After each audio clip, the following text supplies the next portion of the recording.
యెహోవా నీ నామము ఎంతో బలమైనది, ఎంతో ఘనమైనది, ఎంతో ఘనమైనది. యెహోవా నీ నామము. మోషే ప్రార్థించగా మన్నాను కురిపించితివి. మోషే ప్రార్థించగా మన్నాను కురిపించితివి. యెహోషువ ప్రార్థించగా సూర్య చంద్రుల నాపితివి. సూర్య చంద్రుల నాపితివి. యెహోషువ ప్రార్థించగా సూర్య చంద్రుల నాపితివి.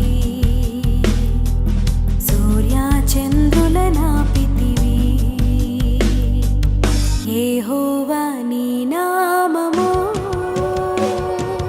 క్రైస్తవులో దేవునికి మహిమ కలుగును గాక. బలపరిచే వాక్యము అనే ఈ కార్యక్రమాన్ని వీక్షిస్తున్న ప్రేక్షకులందరికీ ప్రభువైన యేసుక్రీస్తు నామములో నా హృదయపూర్వకమైన వందనాలు చెల్లిస్తూ ఉన్నాను. దేవుని యొక్క వాక్యం ధ్యానం చేద్దాం రండి. కీర్తనల గ్రంథము 119వ కీర్తన 50వ శరణం. నీ వాక్యము నన్ను బ్రతికించి ఉన్నది, నా బాధలో ఇదే నాకు నెమ్మది కలిగించుచున్నది. చిన్న ప్రార్థన. ప్రేమ కలిగిన మా తండ్రి, పరిశుద్ధుడైన మా దేవా, నీ ఘనమైన పాదాలకు లెక్కించలేనని వందనాలు, స్తుతులు, స్తోత్రాలు చెల్లిస్తున్నాం. నీ వాక్యం ద్వారా మమ్మను బలపరచండి, వినువారిని బలపరచండి. నీ ఆత్మకార్యం జరిగించుదువుగాక. నజరుడైన యేసయ్య నమ్మకమైన నామములో వినయముతో స్తుతించి ప్రార్థన చేస్తూ ఉన్నాము తండ్రి, ఆమేన్. దేవుడు మనల్ని వాక్యం ద్వారా బలపరుస్తాడు అనే అంశాన్ని క్లుప్తంగా ధ్యానం చేద్దాం. యేసుక్రీస్తు వారు నా జీవితంలో తన వాక్యం ద్వారా ఎలాగ బలపరిచాడు. నేను దేవుని యొక్క వాక్యం చదువుడు ద్వారా కానీ, వినుట ద్వారా కానీ, ధ్యానించడం ద్వారా కానీ, లేక వ్యక్తిగతంగా దేవుడు నాతో మాట్లాడటం ద్వారా కానీ నా జీవితాన్ని ఎలా మౌల్డ్ చేశాడు. ఇది నా యొక్క జీవిత పాఠంలో నుంచి కొన్ని అనుభవాలను మీతో పంచుకోవాలని దేవుని చేత ప్రేరేపించబడి ఈ రీతిగా మీ ఎదుటికి రావడానికి దేవుడు కృప చూపించాడు. 94 డిసెంబర్ 8వ తారీఖున నేను యేసు ప్రభు వారిని నమ్ముకున్నాను, రక్షించబడ్డాను, మారు మనసు పొంది అది నేను బాప్తిసం తీసుకున్నాను. అంతకుముందు జీవితం అంతా కూడా సహజంగా ఒక యవనస్తుడు లోకంలో ఎలా జీవిస్తాడో అన్ని రకాలుగా తప్పిపోయిన స్థితిలోనే నేనున్నాను. అయితే ఒకానొక దినాన నెమ్మది లేని పరిస్థితుల్లో చిక్కున్నాను. శాంతి లేదు, సమాధానం లేదు, నిద్ర పట్టేది కాదు. ఆ పరిస్థితుల్లో చిన్న ప్రార్థన చేసుకున్నాను, ఇంకా వేరే దారి లేదు. అటువంటి పరిస్థితుల్లో ప్రభువే జ్ఞాపకం వచ్చాడు. ఇలా ప్రార్థన చేశాను, ప్రభువా నీ వాక్యం ద్వారా నాతో మాట్లాడు, నాకు శాంతినివ్వు, నన్ను బలపరచు, నాకు నెమ్మది నువ్వు. నాకు డబ్బు, బంగారము లేక ఉద్యోగం ఏమీ అడగట్లేదు. నా హృదయంలో గొప్ప అశాంతి ఉన్నది, నాకు సమాధానం ఇవ్వు ప్రభువా అని చిన్న ప్రార్థన చేశాను. గత 2 దినాలుగా నెమ్మది లేని నాకు ఆ మొట్టమొదటి వచ్చిరాని ప్రార్థన, మొట్టమొదటిసారిగా చేసిన చిన్న ప్రార్థనని దేవుడు ఆలకించాడు, గొప్ప జవాబిచ్చాడు.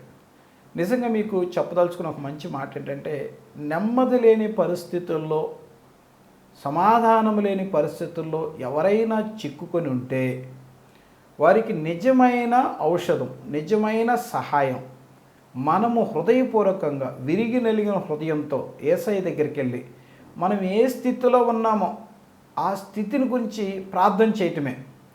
మార్టిన్ లూథర్ చుట్టూ కొందరు వ్యతిరేకమైన శక్తులు ఉండి, లూథర్ నీవు రాసినవన్నీ తప్పు అని చెప్పి ఒప్పుకొని ఆ పుస్తకాలన్నీ కాల్చివేయి, లేకపోతే మేము నిన్ను కాల్చివేస్తాం అని చెప్పారంట. ఆ భయానకమైన ప్రమాదకరమైన పరిస్థితుల్లో మార్టిన్ లూథర్ గారు ఇలా ప్రార్థన చేశాడు, ప్రభువా ఈ స్థితిలో నేనున్నాను, నాకు సహాయం చేయము అని ప్రార్థన చేశాడు. ఎప్పుడైతే ఆ ప్రార్థన చేశాడో దేవుడు అద్భుతంగా మార్టిన్ లూథరన్ గారిని విడిపించాడు ఆ ప్రమాదం నుంచి. నిజమే, ప్రతి వ్యక్తి దేవుని యందు విశ్వాసం ఉంచి మనం ఏ స్థితిలో ఉన్నామో ఆ స్థితిలో ప్రభువా ఈ స్థితిలో నేనున్నాను నాకు సహాయం చేయి అని ప్రార్థన చేస్తే దేవుడు ఖచ్చితంగా మనం నమ్ముకున్న దేవుడు యేసయ్య మన ప్రార్థనను ఆలకించే దేవుడు, ఆలకిస్తాడు. నాకు కూడా అలాగనే సహాయం చేశాడు, నన్ను విడిపించాడు. ఆ తర్వాత ఆ నెమ్మది వచ్చిన తర్వాత దేవునికి మాట ఇచ్చిన ప్రకారం మరి 8వ తారీఖు డిసెంబర్ మాసము 94వ సంవత్సరంలో నేను యేసు ప్రభువాన్ని నా సొంత రక్షకునిగా అంగీకరించాను. నా ఆత్మీయ జీవితం అలా ప్రారంభించబడింది. అయితే దేవుని సంఘానికి వెళుతున్నాను, ఆత్మీయంగా ఎదుగుతున్నాను, బైబిల్ చదువుతున్నాను, ప్రార్థన చేసుకుంటున్నాను. చాలా మరి ఎంతో స్పిరిచువల్ లైఫ్ అనేది నేను అనుభవించాను. కొద్ది రోజుల తర్వాత దేవుడు నాకు ఒక వాగ్దానం ఇచ్చాడు. ఏంటంటే ఇర్మియా గ్రంథము 33:6 ప్రకారము వారికి సత్య సమాధానమును సమృద్ధిగా బయలుపరిచేదను అన్నాడు. సత్య సమాధానము సమృద్ధిగా నాకున్న స్థితి నేను ఏ మనుషునికి చెప్పుకోలేదు, కానీ దేవుడికి ఎంత స్పష్టంగా అర్థమైందంటే ఏ ఉద్దేశంతో, ఏ బాధతో, ఏ కష్టంతో, ఏ పరిస్థితుల్లో నేను ప్రభు దగ్గరకు వచ్చానో దానికి తగ్గట్లుగా దేవుడు ఆ 95వ సంవత్సరం జనవరి 1వ తారీఖున అద్భుతమైన వాగ్దానం ఇచ్చాడు. ఆ వాగ్దానం నన్ను ఎంతో బలపరిచింది, ఎంతో ధైర్యపరిచింది. ప్రభు ఇచ్చిన వాగ్దానం ప్రకారము ఆయన తన సమాధానాన్ని నాకు బయలుపరిచాడు, తన సత్యాన్ని నాకు బోధించాడు. ఆ రీతిగా నా ఆత్మీయ జీవితం కొనసాగుతూ ఉన్నది. కొద్ది దినాల తర్వాత దేవుడు నన్ను సేవ కొరకు ప్రేరేపిస్తూ ఉన్నాడు. ఇలాగ సేవ కొరకు ప్రేరేపిస్తున్నప్పుడు నాకు ఏమీ సంతోషం ఉండేది కదా, ఎందుకంటే నేను రక్షణ పొందింది మంచిదే, కానీ నాకు సేవ చేయాలని ఆలోచన లేదు. మా నాన్నగారు గొప్ప దైవజనులు, ఆయన గురించి పరిచయం చేయకుండా ఉండలేను. ఆయన దయ వల్లనే మేము ఈ స్థితిలో ఉన్నామని చెప్పగలను. ఆయన కె డేవిడ్ గారు మంగళగిరి దగ్గర ప్రకాష్ నగర్లో మంచి గొప్ప సేవ చేశారు. ఆయన యెహోవా నీ నామము ఎంతో బలమైనది అనే పాట యొక్క రచయిత గారు. అయితే ఆయన ఎన్నడూ తన యొక్క రచించిన పాటను గురించి గొప్పగా చెప్పుకోలేదు, కానీ దేవుడు ఆ పాటను గణపరిచి క్రైస్తవ ప్రపంచం, తెలుగు క్రైస్తవ ప్రపంచం అంతా పాడుకునేటట్లు దేవుడు ఆ పాటను అభిషేకించాడు. ఆ పాట యొక్క రచయిత యొక్క కుమారునిగా నేను దేవుని సేవ చేయటం, దేవుని బట్టి నేను ఎంతో స్తుతిస్తూ ఉన్నాను. నాన్నగారిని బట్టి కూడా నేను ఎంతో దేవుని స్తుతిస్తూ ఉన్నాను. మా నాన్నగారు నన్ను సేవ చేయమని ప్రేరేపిస్తూ ఉండేవాడు. నువ్వు దేవుని సేవ చేయాలయ్యా, నువ్వు ఒక్కగానొక్క కుమారుడివి, దేవుని సేవ చేయాలంటే నేను సేవలో ఉన్న కష్టాలు, బాధలు కళ్ళారా చూశాను గనక, అవమానాలు, నిందలు, పేదరికము కళ్ళారా చూశాను గనక నేను సేవ చేయను, నేను సేవ తప్ప ఏదైనా చేయగలను, లేకపోతే సేవకులకు సహకరించగలను, కనుక నేను సేవకు రాను అనేది నా ఆలోచన. అయితే దేవుడు నన్ను బాగా బలపరుస్తూ ప్రేరేపిస్తూ ఉండేవాడు. నేను ఆ దినాల్లో గుంటూరు ఏసీ కాలేజీలో బీఎస్సీ చదువుతున్నాను. దేవుడు ఒకరోజు గుంటూరు రైల్వే స్టేషన్లో ఒంటరిగా కూర్చున్నాను, ఆలోచిస్తూ ఉన్నాను. దేవుడేమో నన్ను సేవకు రమ్మని చెప్తున్నాడు, నాకైతే సేవ అంటే అస్సలు ఇష్టం లేదు, మరి ఏం చేయాలి అని ఆలోచిస్తూ ఉన్నప్పుడు దేవుడు బలంగా ప్రేరేపించాడు. నువ్వు భవిష్యత్తులో నీ సైన్స్ బోధించవు, మ్యాథ్స్ బోధించవు, నా వాక్యాన్నే బోధిస్తావు, కనుక ఈ చదువుకి పెట్టే సమయము, కష్టము నా వాక్యం కొరకు సిద్ధపడు అని దేవుడు నన్ను బలంగా ప్రేరేపించాడు. చాలా నలుగుడు జరిగింది. గత 6 మాసాలు చాలా నలిగిపోతూ ఉన్నాను. అయితే చివరికి నేను ఒక నిర్ణయానికి వచ్చాను. ప్రభువా, నేను ఓడిపోయాను, నీవే గెలిచావు, నేను నీ సేవకి ఉన్నపళంగా సమర్పించుకుంటున్నాను అని చెప్పి నా యొక్క జీవితాన్ని ప్రభు సేవకి సమర్పించుకున్నాను. దైవజనులు ఎందరో నన్ను బలపరుస్తూ వచ్చారు, దేవుని వాక్యం ద్వారా బలపరుస్తూ వచ్చారు. నేను దేవుని సేవకు సమర్పించుకున్న తర్వాత నాకు ఒక డౌట్ ఉండేది. ఏంటి ఆ డౌట్ అంటే, ఇలాగ సేవకు సమర్పించుకున్నాను, నాకు ఏ ఆధారం లేదు, వెనక డబ్బు ఏమీ లేదు, ఒకవేళ సేవలో నేను సక్సెస్ అవుతానా, నిలబడకపోతే నా భవిష్యత్తు ఏం కావాలి, నా పరిస్థితి ఏంటి, నేను నా భవిష్యత్తును విడిచిపెట్టుకొని సేవ కొరకు వస్తే ఏంటి పరిస్థితి అని ప్రార్థన చేస్తూ ఉండేవాడిని. ఆ దినాల్లో దేవుడు తన వాక్యాల ద్వారా నన్ను బలపరుస్తూ వచ్చాడు. మొదట దినవృత్తాంతాలు 2వ గ్రంథము 25:9 వచనంలో దీనికంటే మరి అధికముగా యెహోవా నీకు ఇయ్యగలడు అనే వాగ్దానం ఇచ్చాడు. దీనికంటే మరి అధికముగా యెహోవా నీకు ఇయ్యగలడు అనే వాగ్దానం ద్వారా నన్ను బలపరిచాడు. మా నాన్నగారికి ఈ విషయం చెప్పాను. నాన్నగారు ఈ వాగ్దానం దేవుడు నాతో మాట్లాడాడు, నాకు ఇచ్చాడంటే నాన్నగారు దాని వివరణ చెప్పాడు. నాకు అంతగా తెలియదు కాబట్టి ఆయన వివరణ చెప్పాడు. ఏంటంటే నువ్వు దేన్నైతే విడిచిపెడతావో దానికంటే దేవుడు మరధికంగా నీకు ఇస్తాడయ్యా అని చెప్పాడు. ఆ రీతిగా ఆ వాక్యం నన్ను బలపరిచింది. అయినా నేను ఇంకా ప్రార్థన చేస్తూనే ఉన్నాను. ప్రభువా, నేను అసలే మరి చంచల మనస్కుడిని, స్థిరమైన మనసు లేదు, స్థిరమైన నిర్ణయాలు లేవు, తీర్మానాలు తీసుకున్నా స్థిరంగా నిలబడలేను, నా పరిస్థితి ఏంటి, నా భవిష్యత్తు ఏంటి, నీ నామానికి అవమానం వస్తుందేమో, సిగ్గుపడవలసి వస్తుందేమో అని బాధపడతా ప్రార్థన చేసుకుంటా నాతో మాట్లాడు, నన్ను బలపరచని ప్రార్థన చేస్తూ ఉండేవాడిని. ఆ దినాల్లో దేవుడు ఒక అర్ధరాత్రి ఒక దైవజనుని స్వరంలాగా నాతో మాట్లాడుతూ నీవు లేచి 25వ కీర్తన చదువు అని మాట్లాడుతూ వచ్చాడు.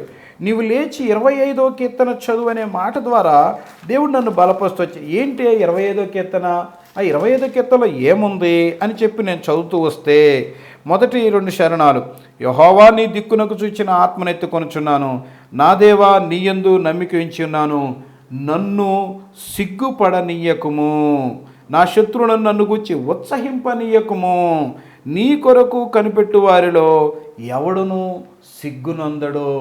నేను ఏదైతే ప్రభువును అడుగుతూ వచ్చానో ఆ విషయాలన్నీ ఈ అధ్యాయం మొత్తం చదువుతుంటే దేవుడు నాతో మాట్లాడుతూ వచ్చాడనమాట. 14వ శరణం, 15వ శరణం, 16వ శరణం ద్వారా దేవుడు చాలా స్పష్టంగా మాట్లాడుతూ వచ్చాడు. దేవుని యొక్క వాక్యం ఎంతో వివరంగా దేవుడు నాతో మాట్లాడి నన్ను బలపరిచాడు.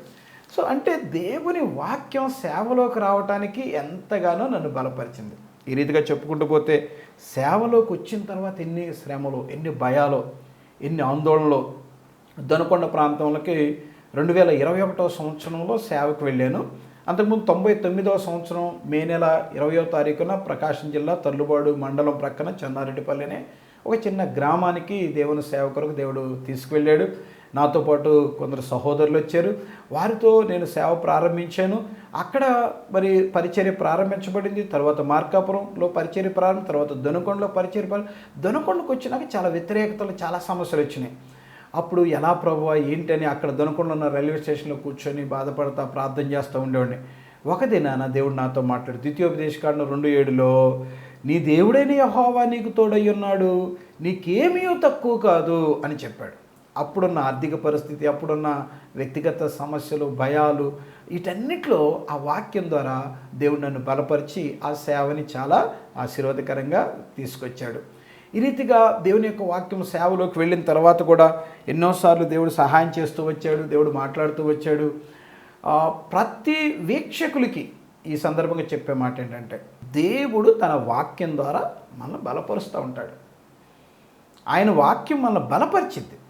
నేను రక్షణ పొందక మునుపు నలిగిపోతున్న టైంలో చిన్న ప్రార్థన ద్వారా దేవుడు నన్ను బలపరిచాడు. రక్షణ పొందిన తర్వాత తన వాక్యం ఇచ్చి, తన సమాధానం ఇచ్చి దేవుడు తన వాక్యం ద్వారా బలపరిచాడు. సేవకు రావటానికి దేవుడు తన వాక్యం ద్వారా బలపరిచాడు.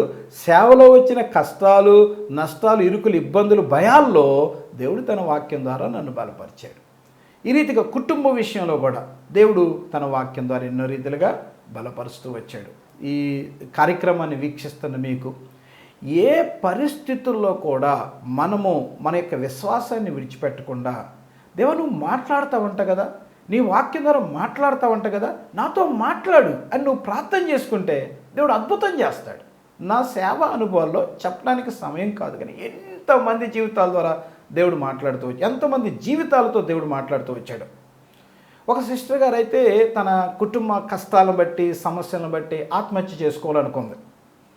తను చనిపోయే ముందు ఎందుకో తన చిన్న వయసులో క్రిస్టియన్ స్కూల్లో చదువుకుంది. ఆమె ఒక హైందవ సహోదరి. ఆ క్రైస్తవ స్కూల్లో చదువుకున్నప్పుడు ఆమెకు ఒక చిన్న విశ్వాసం యేసు ప్రభు మీద. అందువల్ల ఆమె ఏమనుకుందంటే, ఎటు చనిపోతున్నాను కదా, చనిపోయే ముందు చివరిసారిగా చర్చికి వెళ్ళొచ్చి చనిపోదాం. అయితే చర్చికి వెళ్ళేటప్పుడు వెళ్ళి నా సమస్య పాస్టర్ గారికి చెప్పను, చెప్తే ఆయన ఆదరిస్తాడేమో లేకపోతే ఏం చెప్తాడో అలాగే చెప్పను. ముందుగా కూడా వెళ్ళి కూర్చోను. ముందుకు వెళ్ళి కూర్చున్నా ఆయన చూడొచ్చు, లేకపోతే నాకలి చూసి వాక్యం చెప్పచ్చు. అలా కూడా కాదు, నేను వాక్యం జరుగుతూ ఉండగా మధ్యలో వెళతాను, ప్రభు నాతో మాట్లాడతాడు, మాట్లాడితే ఏదన్నా ఆలోచన చేద్దామని ఆలోచనతో ఆమె వచ్చి కూర్చుంది. చాలా నిరాశతో ఉంది. ఇక చనిపోతాను కదా ఈరోజు అనుకుంది. కానీ దేవుడు తన వాక్యం ద్వారా ఆ లాస్ట్ మినిట్స్లో వచ్చిన ఆమెని చాలా బలపరిచాడు, ధైర్యపరిచాడు. ఆ తర్వాత ఆమె కూటం ముగించుకుంది, వెళ్ళిపోయింది. వెళ్ళిపోయిన తర్వాత ఫోన్ చేసి నాతో చెప్పారు, అయ్యా దేవుడు మాట్లాడతారంటారు నిజమా అని అడిగింది.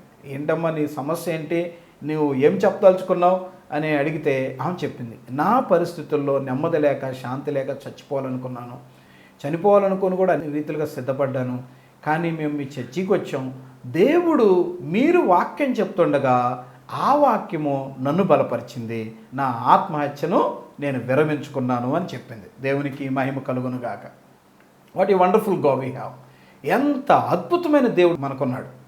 ఆయన మనం ఎవరితో చెప్పుకోకపోయినా మన పరిస్థితిని ఎరిగిన దేవుడు, మన అంతరంగాన్ని ఎరిగిన దేవుడు, మన నిర్ణయాలను ఎరిగిన దేవుడు, మన కుటుంబంలో జరుగుతున్న ప్రతి ఈవెంట్స్ని ఆయన ఎరిగిన దేవుడు. అందుకే ఆయన ఖచ్చితంగా మాట్లాడతాడు. మనం మాట్లాడే దేవుడిని నమ్ముకున్నాం. మా దేవుని యొక్క వాక్యం, మాట్లాడే పుస్తకం, పరిశుద్ధ గ్రంథం మాట్లాడుతూ ఉంటుంది. కనుక దేవుని యొక్క వాక్యాన్ని వినండి, దేవుని యొక్క వాక్యాన్ని చదవండి, దేవుని యొక్క వాక్యాన్ని విశ్వసించండి. దేవుడు తన బైబిల్ ద్వారా, తన వాక్యము ద్వారా మనల్ని బలపరుస్తూ ఉంటాడు. ఇలాగ చెప్పుకుంటూ పోతే ఎంతోమంది జీవితాల్లో దేవుడు తన యొక్క వాక్యపు వెలుగులో నుంచి వారిని మనం బైబిల్ గ్రంథం ధ్యానం చేస్తూ ఉంటుంటే దేవుడు ఒక్కొక్క వ్యక్తిని ఒక్కొక్క రీతిగా దర్శిస్తూ ఉంటాడు. ఒక వ్యక్తి ఒక్కొక్క రీతిగా మాట్లాడుతూ ఉంటాడు. మోషే అని పిలిచాడు, మోషే మోషే అని మోషే అని పిలిచాడు. సమయలు సమయలు సమయలు అని పిలిచాడు. నిజంగా జక్కయ్య త్వరగా దిగు, నేను ఇంటికి వస్తాను జక్కయ్యతో మాట్లాడుతూ వచ్చాడు. సమరయ స్త్రీతో మాట్లాడుతూ వచ్చాడు. బైబిల్ గ్రంథంలో తన శిష్యులతో, తన భక్తులతో, తన యందు విశ్వాసమించిన ప్రతి వ్యక్తులతో దేవుడు మాట్లాడు. హిజ్కియా కన్నీళ్లు విడుచుట నేను చూచి తిని అన్నాడు. అంటే హిజ్కియాని దేవుడు చూచాడు. హిజ్కియాని గురించి దేవుడు యెషయాతో మాట్లాడి పంపించాడు. ఈ విషయాలు భక్తుల జీవిత చరిత్రలో క్రమక్రమంగా మనం ధ్యానం చేస్తూ పోతూ ఉంటుంటే దేవుడు తన వాక్యం ద్వారా ఎంత బాగా మాట్లాడతాడా అనిపించింది. దేవుని యొక్క వాక్యం ఎంత స్పష్టంగా మాట్లాడతాడా అనిపించింది. అందుకని యెషయా గ్రంథంలో ఒక మాట మీకు జ్ఞాపకం చేయాలని ఆశపడుతున్నారు. రండి, యెషయా గ్రంథము 43వ అధ్యాయము 1వ వచనం నుంచి. అయితే యాకోబు నిన్ను సృజించినవాడు యెహోవా, ఇశ్రాయేలు నిన్ను నిర్మించినవాడు ఇలాగూ సెలవిచ్చుచున్నాడు, నేను నిన్ను విమోచించున్నాను, భయపడకము, పేరు పెట్టి నిన్ను పిలిచున్నాను, నీవు నా సొత్తు, నీవు జలములో బడి దాటినప్పుడు నేను నీకు తోడయ్యుందును, నదులలో బడి వెళ్ళినప్పుడు అవి నీ మీద పొర్లి పారవు, నీవు అగ్నిమధ్యను నడుచున్నప్పుడు కాలిపోవు, జ్వాలలు నిన్ను కాల్చవు, యెహోవానగు నేను నీకు దేవుడును, ఇశ్రాయేలు పరిశుద్ధ దేవుడునైన నేనే నిన్ను రక్షించువాడను. దేవుడు ఇశ్రాయేలు జాతిని గురించి ఇచ్చిన వాగ్దానం ఇది. ఇశ్రాయేలు అయితే యాకోబు అన్నట్టు కదా, ఈ దినాన ఈ వర్తమానం నీతో కూడా మాట్లాడుతున్నాడు. దేవుని యొక్క వాక్యం నాతో కూడా మాట్లాడుతూ ఉన్నది. దేవుడు ఇశ్రాయేలుకే కాదు, ప్రతి ఇశ్రాయేలు వలె విశ్వసించిన, దేవుణ్ణి విశ్వసించిన ప్రతి మనిషికి దేవుడు ఇచ్చే వాగ్దానం ఏంటి? నిన్ను సృజించాను. ఎస్, దేవుడు మనల్ని సృజిస్తూ వచ్చాడు. నిన్ను నిర్మించాను. అవును, దేవుడు మనల్ని నిర్మించాడు. నేను నిన్ను విమోచించి ఉన్నాను. అవును, ఆయన యేసయ్య తన రక్తం ద్వారా మనల్ని కడిగి పవిత్రపరిచి పాప శాప లోకం నుంచి విమోచించాడు. ఆయన చెప్తున్న మాట ఏంటంటే, నీవు జలములలో బడి దాటినప్పుడు నేను నీకు తోడయ్యుందును, నదులలో బడి వెళ్ళినప్పుడు అవి నీ మీద పొర్లిపారవు, నీవు అగ్ని మధ్య నడుచున్నప్పుడు కాలిపోవు, జ్వాలలు నిన్ను కాల్చు. ప్రభు యొక్క వాగ్దానాన్ని లేక ప్రభు యొక్క వాక్యాన్ని, అవును ప్రభువా, ఏ పరిస్థితుల్లోనైనా నన్ను సృష్టించవు నువ్వు, నన్ను నిర్మించవు నువ్వు, నన్ను విమోచించవు నువ్వు నన్ను విమోచించవు. కాబట్టి నువ్వు నాకు తోడై అంటావయ్యా. నదుల్లో పడి వెళ్ళినప్పుడు, అగ్ని మధ్య నడుచున్నప్పుడు, జ్వాలల మధ్య కూడా నడిచినప్పుడు నేను మునిగిపోను. అవి నన్ను కాల్చు చాలు, ఎందుకంటే నీవు నాకు తోడయ్యాను. ప్రభు మనకు తోడయ్యుండే దేవుడు, ప్రభు మనల్ని అర్థం చేసుకునే దేవుడు, ప్రభు మనకు సహాయం చేసే దేవుడు. వ్యక్తిగతంగా ఎంతోమంది భక్తుల జీవితాల్లో దేవుడు తోడుగా ఉన్నాడు. వారి సేవల్లో కానీ, వారి విశ్వాస జీవితాల్లో కానీ దేవుడు అద్భుతంగా వాడు తోడుగా ఉండి నడిపిస్తూ వస్తాడు, ధైర్యపరుస్తూ వస్తాడు. ఇక్కడ ఈ సందర్భంగా ఈ యొక్క కార్యక్రమాన్ని వీక్షిస్తున్న నీవు ఎటువంటి పరిస్థితుల్లో కూడా వెళ్తున్నావో, ఆర్థికంగా, మానసికంగా, కుటుంబపరంగా, జీవితంలో సంతోషం లేక, జయము లేక, నెమ్మది లేక జీవిస్తాను, మీకు దేవుడిస్తున్న వాగ్దానం, దేవుడు తోడై ఉన్నాడు. యెహోషువతో చెప్తాడు, మోషేకు తోడై నేను నీకును తోడై ఉన్నా. దావీదు భక్తుడు ఎంత స్పష్టంగా చెప్తాడు 23వ కీర్తనలో చక్కగా, గాఢాంధకారపు లోయలో సంచరించినను నీవు నాకు తోడై ఉన్నావు. దేవుడు తోడుగా ఉంటాడు. దొనకొండ ప్రాంతంలో నేను సేవ చేస్తున్నప్పుడు రాత్రుళ్ళు బాగా ప్రయాణాలు చేస్తూ ఉంటాం. సహజంగా చాలా లేట్ నైట్ ఇళ్ళకి వస్తూ ఉంటాం. ఒక సందర్భంలో నేను ఒక పాత చిన్న స్కూటర్ వేసుకొని దర్శి ప్రాంతానికి వెళ్ళి వస్తూ ఉన్నాను. మధ్యలోకి వచ్చిన తర్వాత ఆ స్కూటర్ పాడైపోయింది. చాలా చీకటిగా ఉంది. పైగా ఆ రోడ్డు దొంగలు కొడతారనే భయం ఉన్నది. గతంలో అలా జరిగినాయి కూడా. సో నేను ఒంటరిగా ఉన్నాను, కొత్త ప్రాంతం, కొత్తగా సేవకి వెళ్ళిన దినాలు, కొంచెం భయపడుతూ ఉన్నాను. చీకటిగా ఉంది. ఆ టైంలో దేవుడు తన వాక్యాన్ని నాకు జ్ఞాపకం చేశాడు. ఏమంటే 23వ కీర్తన నువ్వు అందరికీ చెప్తావు కదా, గాఢాంధకారపు లోయలో సంచరించినను నేను నీకు తోడై ఉన్నాను అని చాలా ప్రసంగాలు చేసావు కదా. ఇప్పుడు నేను నీకు తోడై ఉన్నానని నీవు నమ్ము. ఇప్పుడు నేను నీతో ఉన్నాను, ఈ గాఢాంధకారంలో నీతో నువ్వు నమ్ము. ప్రజలకి చెప్పటం వేరు, అనుభవించటం వేరు. సో ఆ మాట నాకు దేవుడు చాలా టచ్ చేసినట్లు ఉంది. ఎస్, అవును కదా, ఇలాంటి సందర్భాల్లోనే కదా దేవుని మనం నిజంగా అనుభవించేది. ఈ టైంలో దేవుని సహాయం కొరకు ఎదురు చూద్దాం అని కొంచెం సారీ చెప్పి, ప్రభువా నన్ను క్షమించు, నా భయాన్ని తొలగించు, ఈ టైంలో నువ్వు నాకు తోడై ఉంటావు, ఈ చీకట్లో నువ్వు నాకు తోడై ఉంటావు అని చెప్పి నేను ప్రార్థన చేసుకుంటా ఉన్నాను. ఎవరు రాలేదు, చాలాసేపటికి ప్రార్థన చేస్తున్నాను. తర్వాత ఆ మార్గాన్ని ఎవరో వెహికల్ వాళ్ళు వెళ్ళారు బైక్ మీద. వాళ్ళు ఆపుతారేమని ప్రయత్నించాను, వాళ్ళు ఆపలేదు, వెళ్ళిపోయారు. ఆ తర్వాత ఇంకొక చాలా కొంత సమయం తర్వాత ఇంకొక వెహికల్ వచ్చింది, వాళ్ళు ఆపుతారేమని ప్రయత్నించాను, వాళ్ళు కూడా ఆపుకొని వెళ్ళిపోయారు. వెళ్ళిపోయిన తర్వాత ఒక వ్యక్తి వెనక్కి తన బండిని వెనక్కి తిప్పుకొని వచ్చి చూసి ఆ వ్యక్తి ఎవరంటే నేను ఎవరినో తెలిసిన వ్యక్తి. అయ్యో అన్న దేవుని సేవకుడు, మా గ్రామంలో సేవ చేసే వ్యక్తి ఇంత చీకట్లో ఒంటరిగా ఉన్నాడని చెప్పి ఆపి, వాళ్ళు ఇద్దరు ఉంటే ఒకళ్ళు దిగి నా స్కూటర్ని వాళ్ళ బైక్కి కట్టుకొని నన్ను వాళ్ళ బండి మీద ఎక్కించుకొని తర్వాత ఇంటికి చేర్చారు. నాకు అప్పుడు అనిపించింది, ఎస్, దేవుని యొక్క వాక్యం నిజమే కదా. దేవుడు ఒంటరిగా ఉన్నప్పుడు, ఎవరు లేని టైంలో కూడా ఆయన తోడుగా ఉంటాడు. ఆయన వాక్యం నిజమే, ఆయన వాక్యం వాస్తవంగా మనిషిని అనుభవించేటట్లు చేస్తుంది. ఆ రీతిగా ఎన్నో సందర్భాలు ఇలాగ చెప్పుకుంటూ పోతే నేను మీతో కూడా చెప్తున్నాను, మీరున్న మీ గృహంలో, మీరున్న మీ కష్టాల్లో, మీరున్న మీ వ్యాధి బాధల్లో, మీరు ఉన్న మీ దుఃఖకరమైన అనుభవాల్లో దేవుని యొక్క వాక్యం మిమ్మల్ని బలపరుస్తుంది. 119:50 ప్రకారం, నీ వాక్యము నన్ను బ్రతికించింది, నా బాధలో ఇదే నాకు నెమ్మదినిచ్చింది అన్న దేవుడు. ఆ కీర్తనాకారుడికి వాక్యము ఎంత వాస్తవమో, ఇలా బోధిస్తున్న నాకు, అలా వింటున్న మీకు అది 100%, 100% అది వాస్తవమే. ఈ వాక్యం ఖచ్చితంగా బ్రతికిస్తుంది, నెమ్మదినిస్తుంది. దావీదుకు తోడై ఉన్న దేవుడు ఎంత వాస్తవమో మనకు తోడై ఉంటాడనేది అంతే వాస్తవం. అగ్ని జ్వాలల్లో షద్రకు మేషకు అబేద్నెగోలకు తోడై ఉన్న దేవుడు ఎంత వాస్తవమో మనకంతే తోడుగా ఉంటాడు. ఈ కార్యక్రమం చూస్తున్న మీరు దీన్ని నమ్మితే, అవును ప్రభువా నువ్వు నాకు తోడై ఉంటావు, నిజమే, నువ్వు నాకు సహాయం చేస్తూ వచ్చావు, నిజమే, నేను నమ్ముతున్నాను ప్రభువా, నా స్థితి ఇది. మార్టిన్ లూథర్ ప్రార్థన చేసినట్టు, O Lord here I am standing, please help me అన్నట్లు, ఓ దేవా ఈ స్థితిలో నేనున్నాను, ఈ పరిస్థితుల్లో నేనున్నాను, నువ్వు నాకు సహాయం చేయి. నువ్వు కూడా ఉన్న పళంగా, ఉన్న స్థితిలో ఈ వాక్యాన్ని వింటుండగానే నీ గృహంలోనే, లేకపోతే నువ్వు ఏ స్థితిలో ఉన్నావు, ఏ స్థలంలోనో ఆ స్థలంలో మోకరించి, ఓ దేవా ఎస్ నేను ఈ స్థితిలో ఉన్నాను, నాతో మాట్లాడు, నన్ను బలపరచు అని ప్రార్థన చేస్తూ ఉండవు. చెప్పబడిన వాక్యం నిజమే, నా జీవితంలో కూడా వాస్తవమే, నేను నమ్ముతున్నాను అని విశ్వసించు. సాతానుడు చేసే ప్రతి బలహీనమైన పరిస్థితి నుంచి నువ్వు విడుదల పొందుదువుగాక. దేవుడు నీ కార్యం చేయునుగాక, నీ భయము పోవునుగాక, నీ దుఃఖములు, నీ యొక్క నిట్టూర్పులు, నీ నిందలు, నీ అవమానములు నజరేయుడైన యేసు నామములో గద్దిస్తున్నాం. దేవుని వాక్యాన్ని బట్టి. దేవుడు వాక్యం 100% వాస్తవము.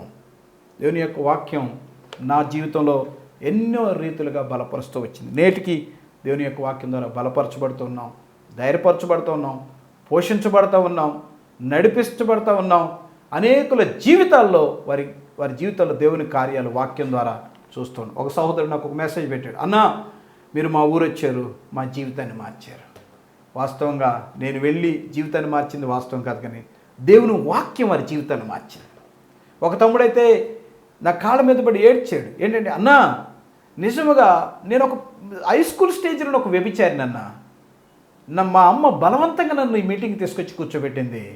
మీరు బోధిస్తున్నప్పుడు దేవుని వాక్యం విన్నాక నా హృదయం మారిపోయింది, పశ్చాత్తాపడ్డాను. నా పాపను ఆ బిడ్డ రక్షణ పొందాడు, సేవకు సమర్పించుకున్నాడు, దేవుని సేవ చేస్తున్నాడు. ఇలా చెప్పుకుంటూ పోతే ఎన్నో విషయాలు, ఎన్నో అనుభవాలు. ప్రభు చిత్తమైతే మరొక కార్యక్రమంలో ఇంకా శ్రేష్టమైన బైబిల్ ఎలా బలపరుస్తుంది, బలపరిచే దేవుని యొక్క వాక్యం అనే ఈ యొక్క కార్యక్రమం ద్వారా మిమ్మల్ని ప్రార్థనలో బలపరచాలని మేము ప్రేరేపించబడుతూ ఉన్నాం. మీకోసం ఎల్లవేళలా ప్రార్థించడానికి మేము సిద్ధంగా ఉన్నాం. దొనకొండలో దేవుని యొక్క సేవ చేస్తూ ఉన్నాను. బైబిల్ ఫెలోషిప్ అనే మినిస్ట్రీస్ ద్వారా కల్వరి ప్రార్థనా మందిరం స్థాపించబడి గత 24 సంవత్సరాలు దేవుని సేవలో అనేక మందితో సంధించబడుతూ అనేక మందిని దేవుని యొక్క వాక్యం ద్వారా సంధిస్తూ దేవుని సేవలో కొనసాగుతూ ఉన్నాం. మీ కొరకు ప్రార్థన చేస్తామని మాటిస్తూ ఉన్నాను. తప్పక మీ ప్రార్థనాంశాలు మాకు తెలియచేయండి. మా యొక్క ఫోన్ నంబర్స్ స్క్రీన్పై మీరు చూడవచ్చు. మీ కొరకు ఎల్లవెళ్ళ ప్రార్థించడానికి మేము సిద్ధంగా ఉన్నాం. అదే సమయంలో ఈ కార్యక్రమాలు నిరాటంకంగా జరుగునట్లు సరైన, లోతైన, శక్తివంతమైన, స్వచ్ఛమైన దేవుని వాక్యం మీకు నిజముగా అందించబడినట్లు దయచేసి మా కొరకు కూడా మీరు ప్రార్థించవలసిందిగా ప్రేమతో కోరుతున్నాను. చిన్న ప్రార్థన. ప్రేమ కలిగిన మా తండ్రి, పరిశుద్ధుడా నీకు వందనాలు.